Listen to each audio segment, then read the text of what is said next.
السلام عليكم ورحمة الله. ازيكم حبايبي؟ عاملين ايه؟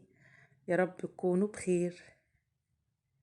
النهاردة هعمل معاكم طريقتي في الكبسة السعودي باللحمة. يا رب تعجبكم.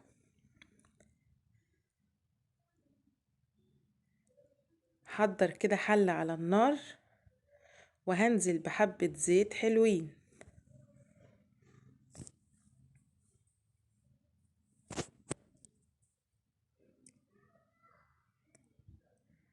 وهسيبه لما يسخن.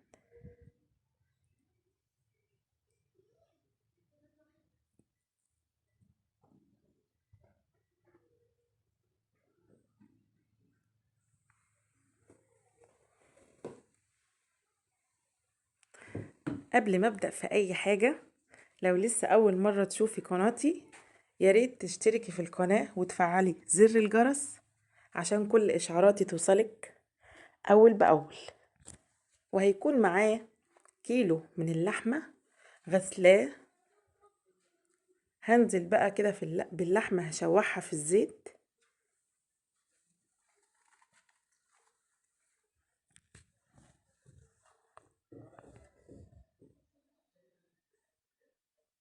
علشان تاخد لون.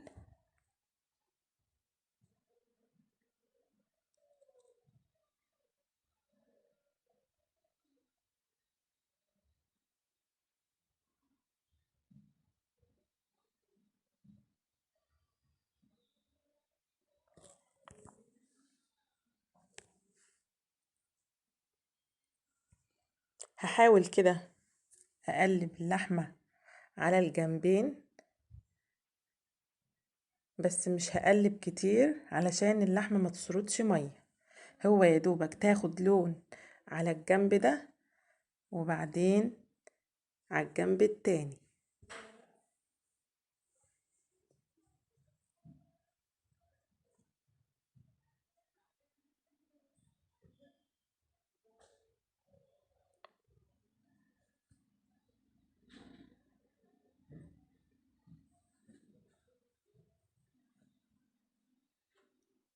تمام كده.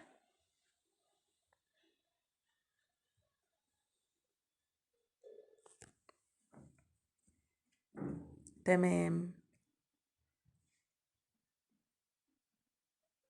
كده اللحمة خدت معايا لون اهي. معايا كده بصلاية مقطعاها صغير، هشوحها في اللحمة.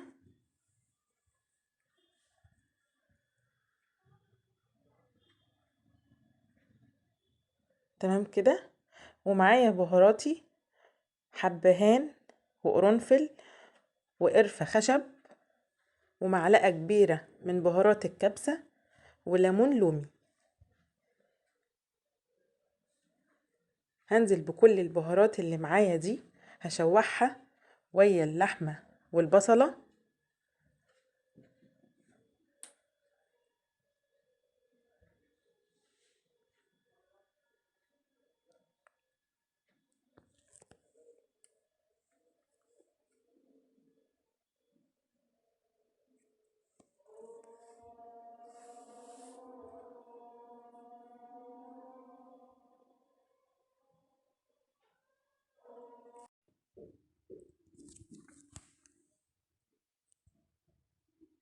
هيكون معايا برضو طماطماية مقطعاها مكعبات، هنزل بيها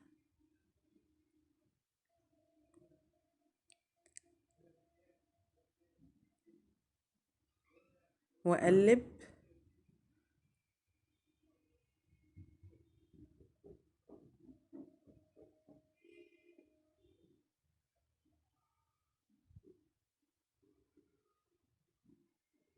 تمام كده. وانا هكون مسخنة مية في الكاتل وهنزل بالمية على اللحمة قيمة كوبايتين كده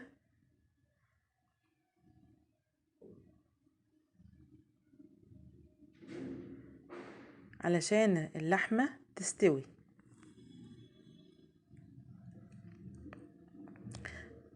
واسيبها بقى تستوي كده.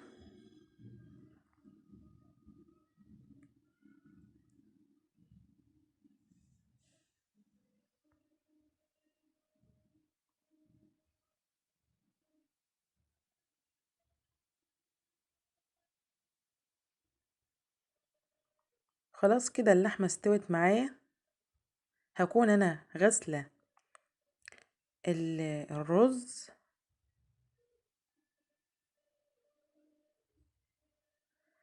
انا هملحها كده الاول، وهكون غسلة الرز ونقعاه على جنب. والرز البسمتي بيقبل مية، يعني كل كوباية من الرز البسمتي عليها كوبايتين من المية. وانا معيار الرز اللي معايا ده 3 كوبايات من الرز، وكنت نقعاهم في 4 كوبايات من المية. والمية اللي كانت في اللحمة انا بعتبرها كوبايتين، يعني كده 3 كوبايات رز قبلهم 6 كوبايات من المية. وانتي برضو بتطبخي الرز، لو حسيتي ان هو محتاج عادي زودي، مفيش مشكلة.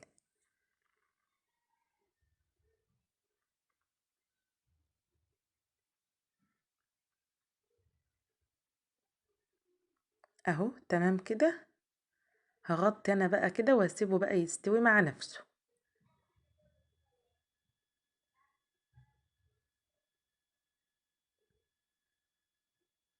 وخلاص الرز كده بدأ يتشرب. ههدي عليه النار.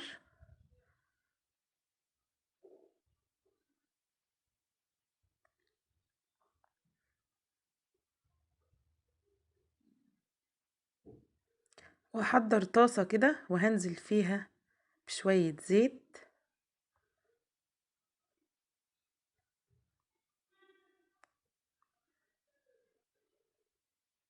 ومعايا زبيب.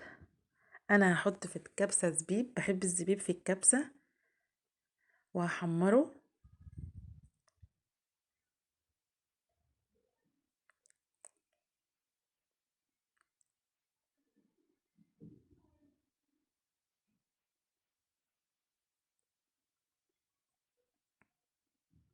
اهو شكله بعد ما حمرته بينتفخ كده زي ما انتوا شايفين اهو.